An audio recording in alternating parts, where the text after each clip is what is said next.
7, 6, 5, 4, 3, 2, 1. Hi, everybody. I'm Leon Thomas, the host of Real Thoughts and Conversations. We're here today to talk about mental health, the importance of mental health treatment, and some of the blind spots that are out there in that field. My name is Leon Thomas. You're watching Real Thoughts and Conversations. Here we go.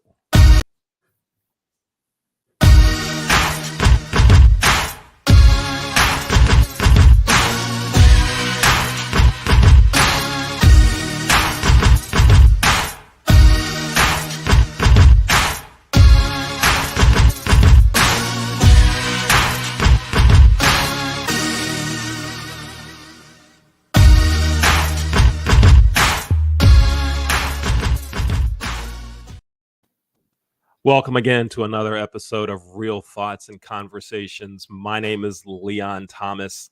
Real Thoughts and Conversations, the show where we talk about things that matter. We talk about things that are on your mind. And today we're going to talk about mental health and some of the blind spots that are out there in the field.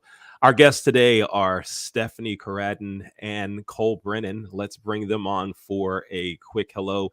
Stephanie, how you doing? I'm well. Thanks for having me again, Leon. Great. Thank you. Thank you for being here. Cole, how are you? Good. Thanks for having me on, Leon. Yes, my pleasure. Thank you both for being here.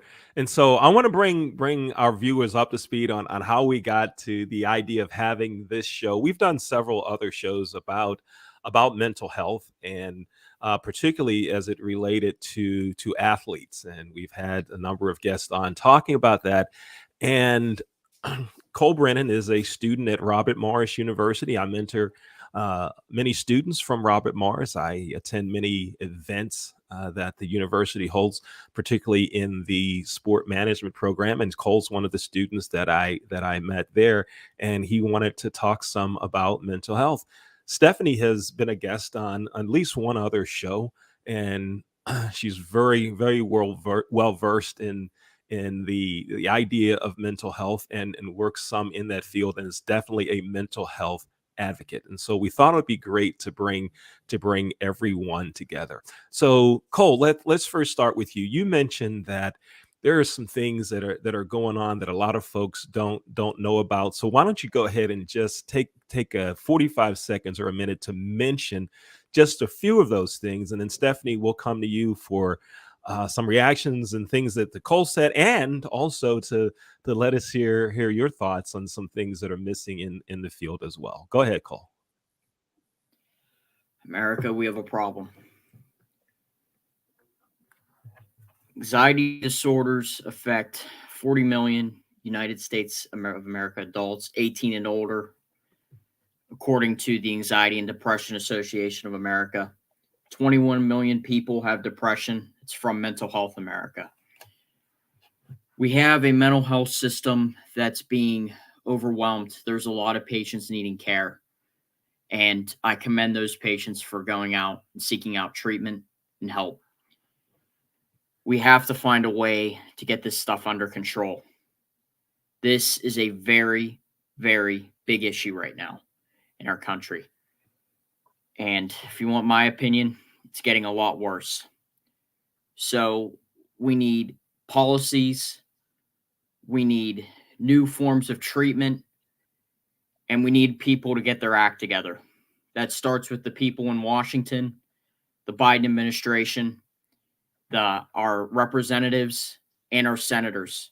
It's time to start passing bills and sign them into law.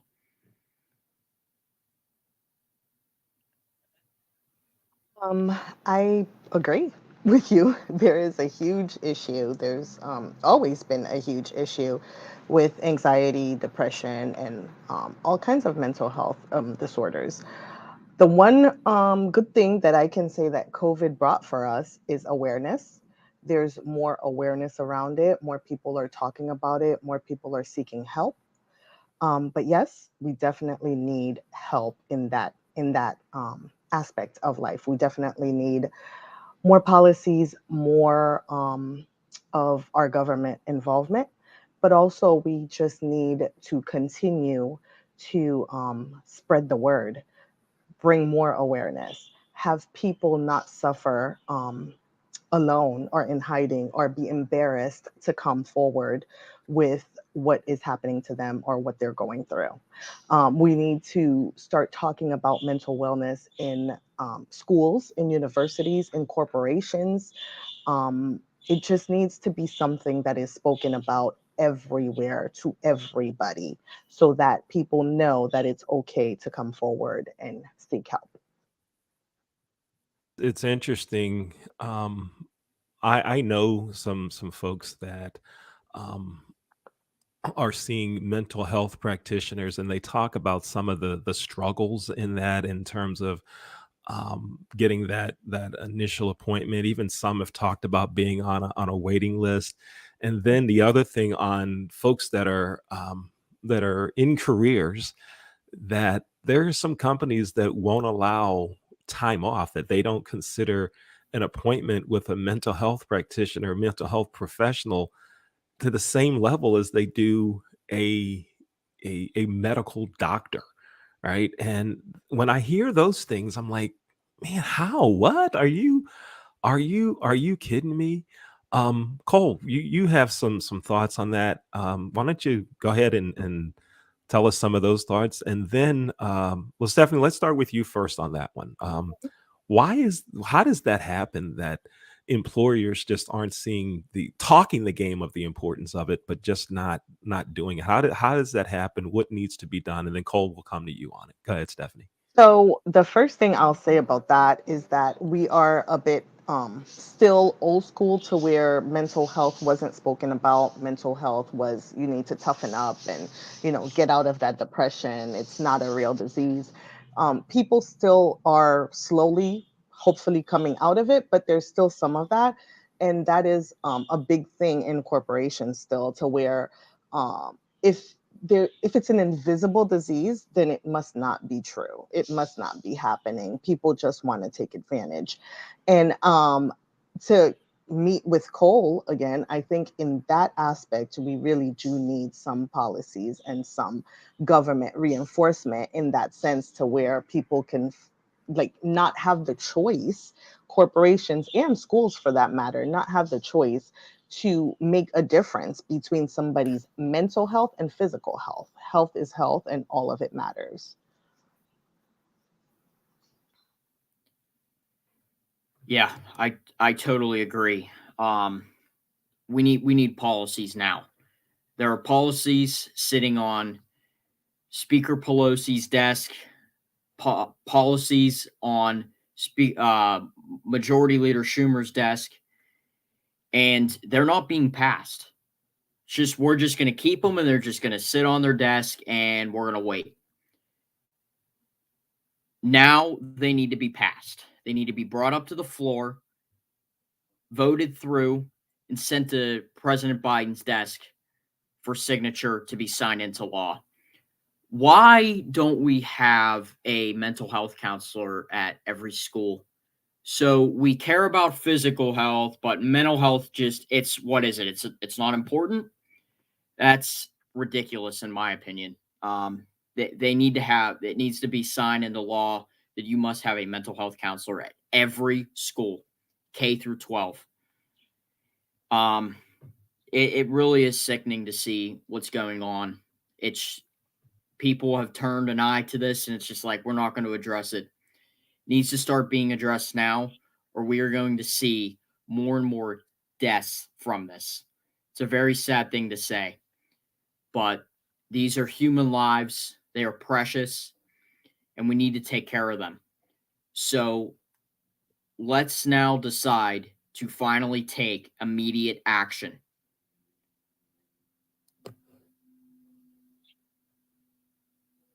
Um, on top of, yeah, on top of counselors, mental health counselors at every school K to 12, I strongly believe that we also need mental health counselors in universities, in colleges, in trade school. We also should have probably counselors on standby. So I worked for a company that if someone passed away that was in the company, then they would have a grievement counselor come in for like maybe 3 days or a week, and people could go in and talk to them. And that was a great band-aid, if I can use that word. It was a great band-aid. It looked great for that time, but people don't grieve for just a week. And a lot of people just didn't go because they didn't have the time. They had to go on their breaks, they had to go on their lunch, they couldn't just leave their work to go. So why aren't there counselors on staff? Why isn't a mental health counselor part of people operations or human resource? So Now, it's just surprising to me that that's not already in place in exactly. schools. That's just amazing that they don't already have it. And then, like you mentioned, Stephanie, that okay, we'll give you counseling for 3 days. Yeah. And And that's you have to just do it on your crazy. break. What? You have to do it on your break or before or after work. You can't, Come on! yeah, we'll That bring Wow. simply this makes no counselor. sense. Exactly. I mean, in schools, in full disclosure, there are guidance counselors, right? And those guidance counselors, you're supposed to be able to speak with them, if something is going on at home, or, if you're having an issue, you're supposed to be able to go to them. Most of them are licensed counselors, at least in Florida. But they are not there really to do talk therapy. They're not there to send you to treatment if you need it, right? In younger grades, maybe they'll call your parents and be like, "Oh, this person might need to see if they're ADHD or ADD or something like that." But on the level that I think Cole is talking about is to actually have a person that is a licensed mental health counselor that people can go to. And I don't believe that that's happening.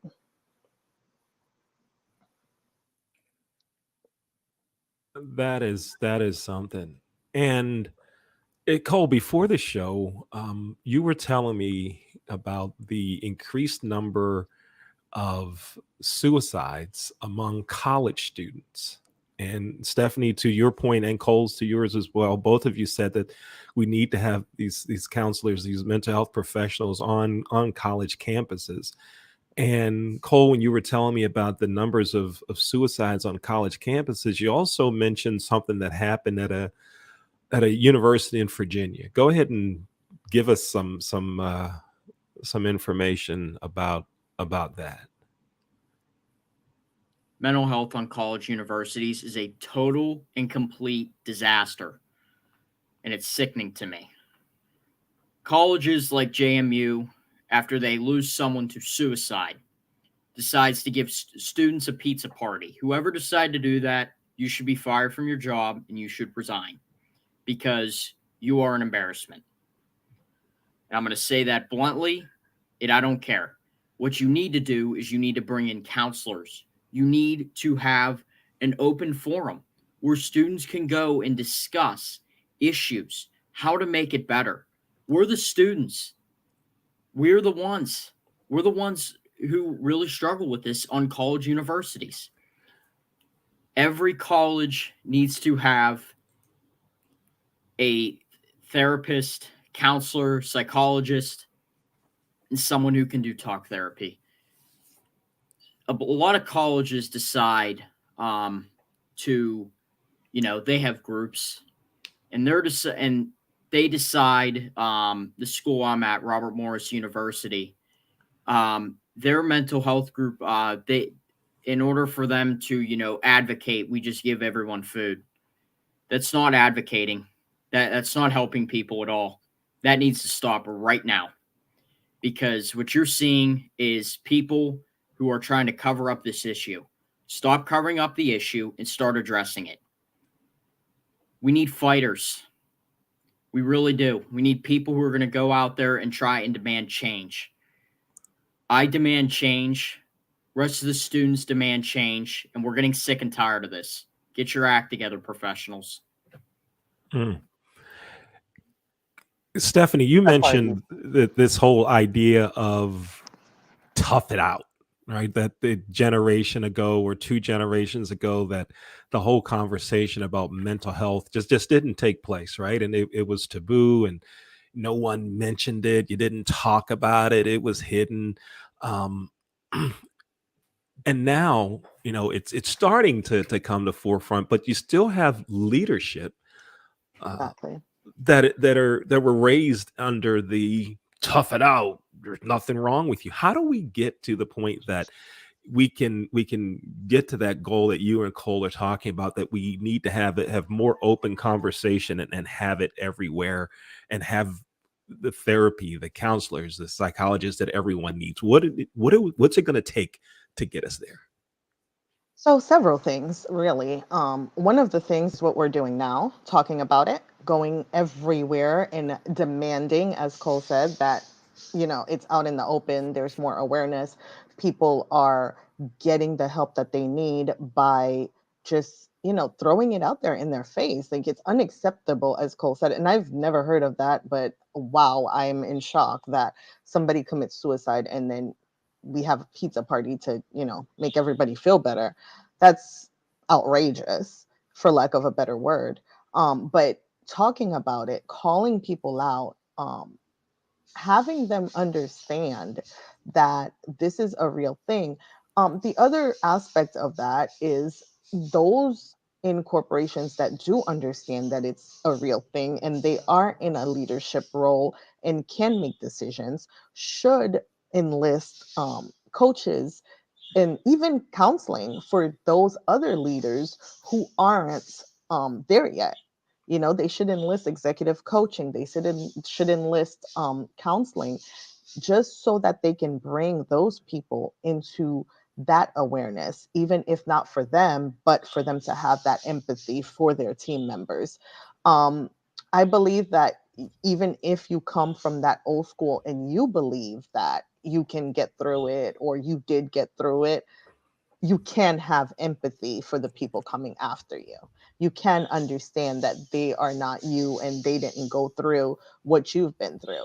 I mean, I saw a meme, just to give you guys a quick perspective, that during COVID time, I guess it was, I'm paraphrasing here, but it says, if you're 40, if you're a millennial, then you've gone through way more than most generations have gone through already in your 40s. So pandemic, 9/11, wars in Afghanistan, Iraq, and all kinds of craziness that millennials have gone through, and the older Gen Zs have seen that same thing. So it's not really the same, even though yes, there were those in the other generations, they did have their issues as well.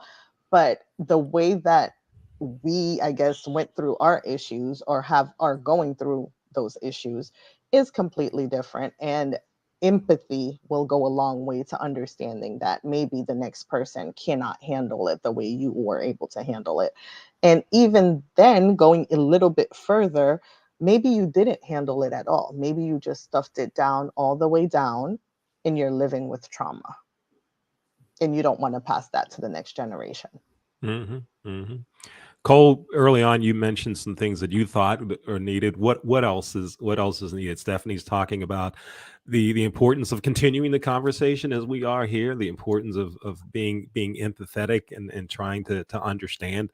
I know that many of the college students that are in our portfolio development and creation program, they've said to me, I can't do whatever today. I need a mental health break. I'm not myself today. I have an important appointment with my counselor. And the leadership at our organization, we've been very open to hearing that and saying, please take care of you, just as it would be for someone that says, my arm's hurting, or I have a headache, or whatever that is. um, Cole, what's it going to take for the colleges, universities, but also the companies? What do you think? What's it going to take to get us to the point that everyone gets it, and we can move on, and have awareness and access to mental health for all? Two things I want to talk about. One is education about these issues, and two is new treatments that you will never hear from about doctors or anyone. There is hope. There's a lot of good treatments coming out, and about the whole corporations, they're just so stuck in the past. They have no interest in truly trying to, accomplish these things. But I commend Leon and his group for giving people mental health days and days so that they can truly focus on themselves, because that's a very important thing. But about the education about, issues of depression, according to Mayo Clinic, feelings of sadness, tearfulness, emptiness, hopelessness, angry outbursts, irritability, sleep disturbances, including insomnia, sleeping too much, tiredness, lack of energy, reduced appetite or overeating, anxiety, agitation, slow thinking, feelings of worthlessness or excessive guilt, fixating on past failures or self blame, trouble thinking or concentrating, suicidal thoughts and thoughts of death, unexplained physical problems, social isolation, and feeling really bad about yourself. You know, everyone thinks that there has to be something that happens in that person's life for that to come up, but that's just not true. You can truly get depressed and have depression for no reason. Okay, there's biological differences, a chemical imbalance of the brain of serotonin, dopamine, neuropinephrine, and glutamate, and also traumatic events and a big life change. Those are some of the issues that can cause that. And also about that you won't hear from doctors. They're just going to try and put you on an antidepressant medication that has a ton of side effects, and some of those can be serious side effects. There's a new treatment out called TMS, transcranial magnetic stimulation. From everything I've read about it, it looks very, very promising. It's been around for a while. Uses a magnetic pulse to stimulate the brain with less side effects than a medication. 83% response rate, seeing noticeable relief, 62% remission rate. It's from Neurostar. Mhm. Those are very good numbers. The Mhm. side effects are lower. It is like a 6-week treatment, 5 days a week. But truly, why isn't stuff like that being talked about? Like, why aren't these exciting new treatments? But the first thing we got to do is put someone on an antidepressant medication. And Mhm. about these antidepressant medications, Now, Cole, let me just stop you for 1 second there to put a disclaimer out there. Stephanie, Cole, and I are not here to make recommendations on your treatment or medication. What you're hearing now are the opinions of Stephanie, Cole, and Leon. So let's keep it legal. Now that we've done that, go ahead, Cole. yeah, of course. And as always, if you're going to do a treatment, talk to your doctor. I am not a medical professional. Right. These are obviously my opinions, and these are the things that I believe. Right on. All right. But there are studies that show a STAR D study shows rate of remission goes down after every antidepressant tried. After 3 or more medications, the chance of remission was just 7%. So obviously, but again, as always, you need to talk to your doctor. I am not a doctor. I'm a sport management major at RMU, but these are definitely very, very, in my opinion, strong treatment options that are available. There is hope for these issues, even if antidepressants don't work. Mhm. All right. Stephanie Coradin, Cole Brennan, thank you both for being with us today. Hopefully someone watched or someone will listen to the replay, and we can all start doing some things to put things in place to get everyone the help that they need. And we will continue to talk about it here on my shows, particularly here on Real Thoughts and Conversations. Look forward to having you both back again, particularly when highly publicized issues about mental health arise. So, Stephanie and Cole, thank you. Thank you for being here today. For having me. Also, I just want to Thank you, say, Leon. if you're feeling down, if you're feeling depressed, if um, Cole just gave a whole list of feelings and emotions that you can have, don't, struggle on your own. Reach out to somebody, talk to somebody, let somebody know you're feeling that way. Mhm. Great, great. Thank you both. Mhm. I'm Leon Thomas. You just watched another episode of Real Thoughts and Conversations. If you'd like to be on one of our shows, go to our website. That's the leonthomasgroup.com. Send me a message there and we'll listen to your show ideas and see if we can get you on. I'm Leon Thomas. Thanks for watching Real Thoughts and Conversations. Here we go.